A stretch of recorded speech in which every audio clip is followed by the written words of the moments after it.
Hello दोस्तों, आप सभी का स्वागत है मेरे चैनल पे। कैसे हैं आप सब? आई होप अच्छे होंगे। ठीक है, तो चलिए शुरू करते हैं आज का टॉपिक, डायनेमो डीबी। ठीक है, डायनेमो डीबी बेसिकली होता क्या है? डायनेमो डीबी एक डाटाबेस है जो कि अनस्ट्रक्चर होता है या फिर सेमी स्ट्रक्चर होता है। ठीक है, और नो सीक्वल के अंदर क्या होता है? नो रिलेशनल डाटाबेस सिस्टम होता है। ठीक है, तो इसलिए हम डायनेमो डीबी का यूज़ करते हैं जस्ट बिकॉज ये हाईली स्केलेबल होता है। ठीक है, और देखिए मैं आपको बताता हूँ, मैं आपके लिए कुछ नोट्स भी लेके आया हूँ। आप इसका स्क्रीनशॉट ले लीजिए। अगर आप बोलोगे तो मैं इसका पीडीएफ जो है वो आपको प्रोवाइड कर दूंगा। डिस्क्रिप्शन बॉक्स में इसका लिंक आपको मिल जाएगा। ठीक है, ओके। तो जो नो सीक्वल डाटाबेस होता है ये एक्चुअली जो मॉडल यूज़ करता है वो होता है की पेयर के साथ। ठीक है, की वैल्यू पेयर या डॉक्यूमेंट स्टोरेज के तौर पे यूज़ होता है, उसको हम कहते हैं डायनेमो डीबी। ठीक है, और ये बहुत सारी जगह पे यूज़ किया जाता है। ठीक है, वेदर डाटा में, एम्प्लॉयज़ ईमेल्स में, सर्विलांस डाटा में, या जो आईओटीज होती हैं लाइक इंटरनेट ऑफ थिंग्स होती हैं उसमें। ठीक है, stock market data, gaming data, बहुत सारी जगह यूज़ करते हैं। ठीक है, मैं आपको बताता हूँ जो डायनेमो डीबी होता है, ठीक है, ये एक दिन में 10 ट्रिलियन रिक्वेस्ट मतलब इसके ऊपर आती हैं। 10 ट्रिलियन रिक्वेस्ट, आप समझ रहे हैं? और अगर आपको और बताऊं तो ये 20 मिलियन पर सेकंड रिक्वेस्ट को भी झेलता है। ठीक है, तो डायनेमो डीबी सर्वरलेस होता है और ये हाईली स्केलेबल होता है। इसको मैक्सिमम लोग जो है वो उसको प्रेफर करते हैं। ठीक है, इसमें डाउन टाइम बहुत कम होता है क्योंकि अनस्ट्रक्चर्ड होता है ये, और मतलब बहुत ही इजीली एक्सेसिबल है। बेसिक भाषा में आपको बताऊं तो इसमें मतलब कोई स्केलेबल नहीं है। मैंने आपसे बोला ना हाईली स्केलेबल है, कोई स्केल नहीं है। आप इसको कितना भी डाटा इसमें आप यूज़ कर सकते हो। ठीक है, और इसमें क्या होता है, टेबल्स के थ्रू हम यूज़ करते हैं जिसकी वजह से जो इसकी थ्रूपुट होती है, जो कि इनपुट और आउटपुट का टाइमिंग को हम कहते हैं थ्रूपुट। जैसे मैंने अगर रिक्वेस्ट करी है फेसबुक से कि मुझे बताओ मेरे कितने फॉलोअर्स हैं, मैंने उस टैब पे क्लिक किया और फेसबुक ने मुझे बताया कि आपके इतने फॉलोअर्स हैं, लाइक इंस्टाग्राम पे। ठीक है, तो मुझे जो मैंने क्लिक किया और मुझे बताया उसे कहते हैं थ्रूपुट। ठीक है, तो जो डाउन टाइम होता है वो बहुत कम होता है इसमें। ठीक है, ये बेसिकली क्या होता है, जो डायनेमो डीबी दो तरह का होता है। ठीक है ना, एक होता है ऑन डिमांड और एक होता है प्रोविजन। ठीक है, मैं आपको आगे बताऊंगा। तो जी इसमें क्या क्या होता है, ठीक है, जो ऑन डिमांड होते हैं उसके अंदर क्या क्या होता है, बैकअप होता है टेबल्स का, आप बहुत ईजिली बैकअप कर सकते हो। उसका इसका जो रिटेंशन पीरियड होता है वो मैक्सिमम 75 डेज तक आप इसको रिटेन कर सकते हो। ठीक है, और अगर ये जो आपका रिटेंशन पीरियड ओवर हो जाएगा तो ये टेबल से ऑटोमेटिकली जो है वो डिलीट हो जाता है। ठीक है, जो इसका जो टीटीएल टाइम होता है, टीटीएल बोले तो टाइम टू लिव, मतलब कि ये आप किसी आपने एक आइटम बनाया, ठीक है, और आपने एक टेबल फॉर्म किया, आपने बोला कि जो इसका टीटीएल है वो 2 दिन है, मतलब 2 दिन तक ये रखेंगे। 2 दिन के बाद जो है ये डायनामो उसको डिलीट मार देगा क्योंकि आपने उसको बोला है कि आपको जो टाइम टू लिव, ठीक है, टाइम टू लिव जो है वो टाइम टू लिव जो है वो सिर्फ और सिर्फ उसको 2 दिन तक रखेगा। ठीक है, ओके, आगे चलते हैं। एक्चुअल में where to use DynamoDB use कहाँ होता है? ठीक है, डायनामो डीबी जो है वो एक्चुअल में सपोर्ट करता है डॉक्यूमेंट और की स्टोर मॉडल को। ठीक है, की वैल्यू स्टोर मॉडल को वो सपोर्ट करता है। ठीक, तो इसके लिए हम क्या करते हैं, बहुत सारी जो कंपनीज है वो यूज़ करती हैं डायनामो डीबी को। ठीक है, जैसे बहुत बड़ी बड़ी कंपनीज आप समझो, कोको कोला हो गया, सैमसंग हो गया, टोयोटा हो गया, कैपिटल वन। ठीक है, दे आर मतलब लाइक ये लोग बहुत फ्रिक्वेंटली यूज़ करते हैं। ठीक है, डायनामो डीबी को। तो मैं बता रहा हूँ कि इसके बहुत सारे ऐसे प्लेटफॉर्म्स भी हैं जो गेमिंग प्लेटफॉर्म्स भी हैं जो भी मतलब वो भी यूज़ करते हैं। ऐसी बहुत सारी कंपनीज हैं जो गेमिंग कंपनी जिनको मतलब लो लेटेंसी की ज़रूरत होती है, लो लेटेंसी पे डाटा एक्सेस करना होता है, तो उनके लिए भी बहुत मतलब बढ़िया फीचर है ये डायनेमो डीबी। ठीक है, आजकल डायनेमो डीबी को इतना ज़्यादा यूज़ किया जा रहा है कि मैं बता नहीं सकता हूँ। ठीक है, बेसिकली तो ठीक है, हम आगे चलते हैं। अब देखिए डायनेमो डीबी टेबल का स्ट्रक्चर एक होता है। ठीक है, ये आपके सामने मैंने बता दिया। ठीक है, ये आपका डायनेमो डीबी है। एक स्ट्रक्चर है, प्रॉपर पूरा स्ट्रक्चर। सपोज करिए ये एक पीपल लाइक लोगों का एक स्ट्रक्चर, एक मैंने जहाँ पे आपको एक किसी पूरी कॉलोनी में लोगों की इन्फॉर्मेशन है। ठीक है, पर उस कॉलोनी में जो लोगों की इन्फॉर्मेशन है वो कैसे फॉर्म है, सपोज करिए ये टेबल है पूरा।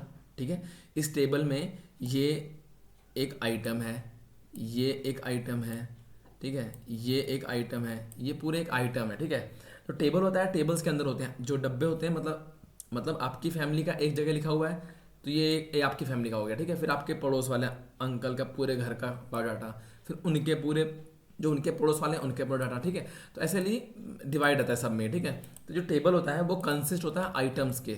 जैसे कि अगर मैं आपको बताऊं ये टेबल है, इसके अंदर ये सब आइटम्स है। ठीक है, और ये आइटम्स होते हैं, इसमें एक होती है प्राइमरी की जो सब में सेम रहती है। ठीक है, इसको हम लोग पार्टीशन की भी बोलते हैं। ये होगी हमारी प्राइमरी की जो कि हम यूज़ करेंगे अपने टेबल को अपने टेबल में से अगर हमें कोई डाटा चाहिए, ठीक है, हमने अगर बोला कि मुझे सीरियल नंबर 3 में जो अंकल, मतलब सीरियल नंबर 3 में जो अंकल है उसका एड्रेस बताओ, तो सीरियल नंबर 3 का एड्रेस फटाक से आपको दे दिया जाएगा।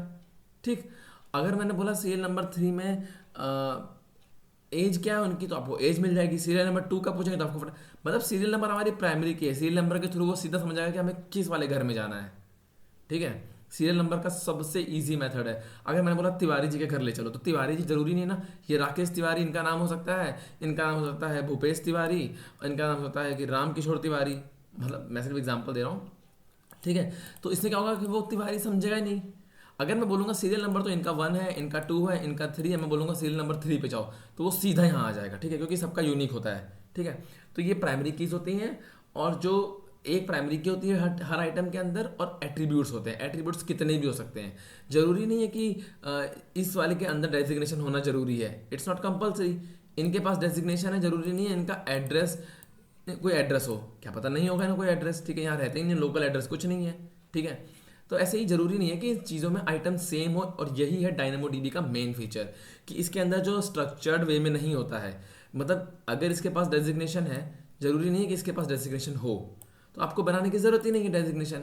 बट जो स्ट्रक्चर्ड होता है उसमें आपको डेजिग्नेशन बनाना पड़ेगा, वो स्पेस लेगा। ठीक है, इसमें आपने डेजिग्नेशन थे, आपने यूज़ कर लिया, इसमें नहीं चाहिए, इसमें आपने नहीं यूज़ किया, तो इसके लिए हमें इसके लिए अलग से स्लॉट देने की ज़रूरत नहीं है।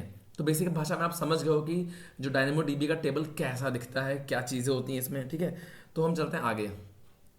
डायनेमोडीबी जो होता है वो बेसिकली जो प्राइमरी की होती है, वो एक होती है पार्टीशन, एक होती है सॉर्ट की। ठीक है, या फिर हम कह सकते हैं कंपोजिट प्राइमरी की, मतलब हमने सीरियल नंबर बना दिया और इसके अंदर एक और दे देंगे ए बी सी, 1 का ए, 2 का बी, 3 का सी, लाइक 3 का डी भी हो सकता है, 4 का ए हो सकता है। ठीक है, ऐसे करके एक प्राइमरी की के अंदर भी एक और हम कंपोजिट करते हैं प्राइमरी की, तो उसे हम कह देते हैं ये एक सेकेंड कहाँ गया भाई, कैसे हिल रहा है, यस। तो जी है, एक हम प्राइमरी की देते हैं, उसको हम पार्टीशन की भी बोलते हैं, और उसी के अंदर एक और हम की दे सकते हैं जिसका नाम होगा सॉर्ट की। ठीक है, वो मैं आपको जब बताऊंगा प्रैक्टिकल में तो आपको ज़्यादा समझ में आएगा। ओके, तो जो डायनेमो फीचर होता है, ये रैपिड रेप्लिकेशन काम आता है मल्टीपल रीजन अवेलेबिलिटी जोन्स पे। अवेलेबिलिटी जोन्स आप जानते होगे ना, मैंने बताया हुआ है, जैसे कि मुंबई हो गया, नॉर्थ वर्जीनिया हो गया, ओहायो हो गया, ओरेगन हो गया। ठीक है, ऐसे बहुत सारे अवेलेबिलिटी जोन्स हैं, उसके अंदर आप रैपिड रेप्लिकेशन दे सकते हो। ठीक है, और ये दो तरीके से काम करता है, एक होता है रीड कैपेसिटी, एक होता है राइट कैपेसिटी। ठीक है, तो इसमें दो तरीके से मैंने आपको पहले बताया था कि ऑन डिमांड एक होता है, एक होता है प्रोविजन। ठीक है, तो मैं आपको बताता हूँ कि ऑन डिमांड में और प्रोविजन में क्या डिफरेंस और किसे प्रेफर करना चाहिए। तो जो ऑन डिमांड है, ठीक है, ये आपका तब काम आता है जब आपको एक नई टेबल बनानी है और आपको नहीं पता है कि कितना वर्कलोड है मेरे पास, आपको नहीं पता है कि कितना डाटा है, आपको डाटा मिलता है कि भाई इतना काम कर दो, इतने टेबल चढ़ा दो, पर आपको नहीं पता ना कितनी बार वो आएंगे। वो बंदा गया, वो एक और फाइल ले आएगी, सर ये भी चढ़ा दो, थोड़ी देर बाद एक और, मुझे पता ही नहीं है कितना कितना आएगा, मुझे नहीं पता है कि 5 फाइलें आने वाली हैं, 6 फाइलें आने वाली हैं, कितना फाइल, तो मैं ऑन डिमांड यूज़ करूँगा। ठीक है, ये तब काम आता है जब आपका ट्रैफिक आपको नहीं पता होता, क्योंकि जब आपको पता ही नहीं कितना वर्कलोड है, तो आपको ये भी नहीं पता कितना ट्रैफिक आने वाला। ठीक है, बट इसका एक प्लस पॉइंट बहुत अच्छा ये भी है कि ये जितना यूज़ करोगे आपको सिर्फ उतने का पे करना है, जो कि AWS का मेन फीचर है कि यूज़ जितना आपने किया है आपको उतना पे करना है। ठीक है, और प्रोविजन कब काम आता है, प्रोविजन तब काम आता है जब आपको पता होता है कि 5 फाइलों का काम है, चढ़ा देता हूँ। ठीक है, मतलब प्रेडिक्ट कर सकते हैं कि बहुत होगा तो 6 हो जाएंगी, ऐसे करके। ठीक है, तो हम तब यूज़ करेंगे जब आपको पता है कि 6 फाइलों का ट्रैफिक इतना ही आएगा, ट्रैफिक कितना आएगा। ठीक है, हम तब यूज़ करेंगे।